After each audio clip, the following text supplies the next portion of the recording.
Vi har fået den her super fede formel, hvor vi kan bruge tiden, en bold falder, til at beregne den strækning, den er faldet. Eller et andet objekt, for den sags skyld. For at beregne, hvor lang tid den er faldet, så skal vi bruge en slags acceleration for bolden. Vi har fundet ud af, at tyngdeaccelerationen i Danmark er 9,82, og det vil sige, at for hvert sekund bolden falder, så vil den hastighed stige med 9,8 meter per sekund. Og det vil ligesom sige, at efter 1 sekund, så har den en fart på 9,82 meter i sekundet, hvis den vel at mærke fra starten af tiden havde en fart på 0. Og efter 2 sekunder må den jo så have en fart på de her 18-20 stykker. Og ved hjælp af G, der kan vi så også beregne hastigheden. Det kan man her v gange t, fordi at G må være farten delt med tiden. Vi vil rigtig gerne have den her formel bare til at være strækningen lige med hastigheden gange tiden. Men på grund af, at vores hastighed ikke er konstant, så kan vi desværre ikke gøre det. Og derfor så bliver vi nødt til, for at sådan finde ud af det her, så bliver vi nødt til at finde gennemsnittet af den her hastighed, som vi har haft igennem.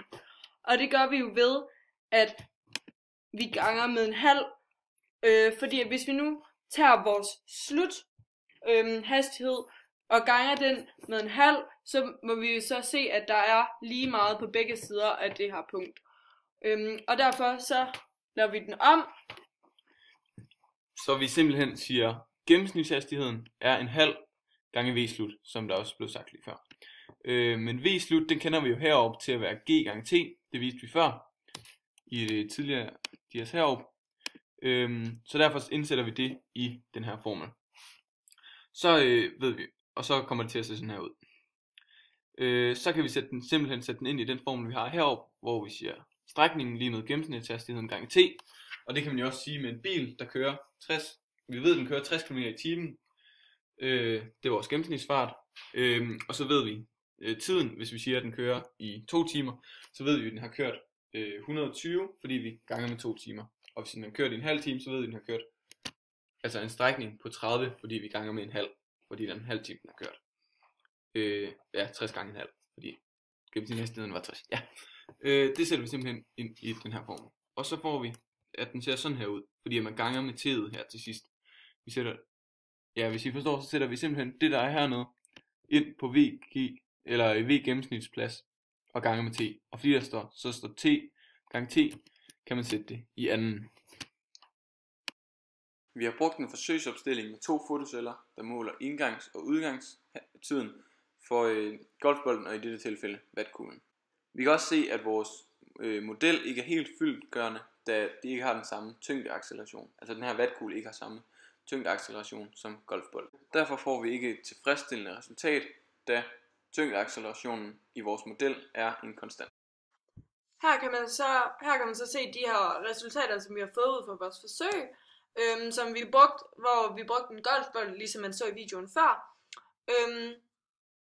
Nej, det er ikke golfbold, Jakob han bruger, så det kan jeg ikke sige. Her kan man så se de resultater, vi har fået ud fra det forsøg, vi har lavet med en golfbold, hvor vi har tabt den her golfbold på de her forskellige slags afstande, og her har vi så taget 5 forskellige tider ud for hver afstand, vi har haft, for at få et lidt mere præcist resultat, og der har vi så taget gennemsnittet herude. Her har vi så taget vores information herover og sat i loggerpro, for at se om vores formel den passer. Vi har så både taget afstanden og tiden er sat ind, og så vil vi så bare tjekke herover om G passer. Og vi kan så se, at G den rigtigt skulle være 9,82, og det passer så ikke helt. Så vi må have en eller anden fejl i vores formel, som vi lige skal have fundet ud af at lave rigtigt. Her kan man så se, at vi har vores formel her igen, men vi har tilføjet lidt ekstra bagpå. Og det har vi gjort, fordi at for at udligne den her måleusikkerhed, vi har haft, det der nemlig er sket, det er, at når vi har sluppet golfbolden, så har vi sluppet den lidt over der, hvor vi har startet tiden. Og det gør, at bolden har nået at få lidt fart på, inden vi begynder at måle tid og hastighed. Og derfor så bliver vi nødt til at gange med noget tid og gange med noget hastighed, den hastighed, som golfbolden har taget om at komme fra der, hvor den er startet, til det sted, hvor vi begynder at tage tiden. Og tiden fra der, hvor golfbolden er startet, og der, hvor den er nået til.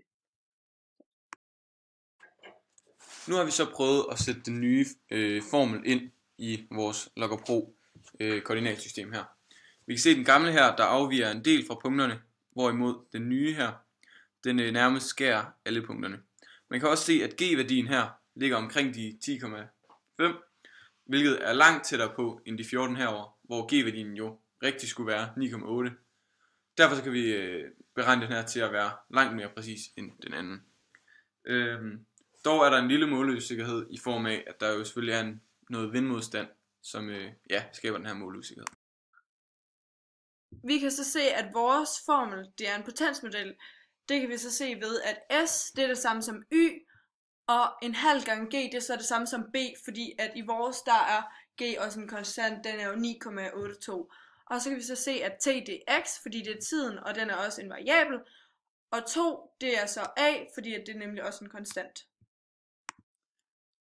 Og kendetegnet ved en potensmodel, det er, at hvis x-værdien vokser med 20%, så vokser y-værdien med 20% i a'ene.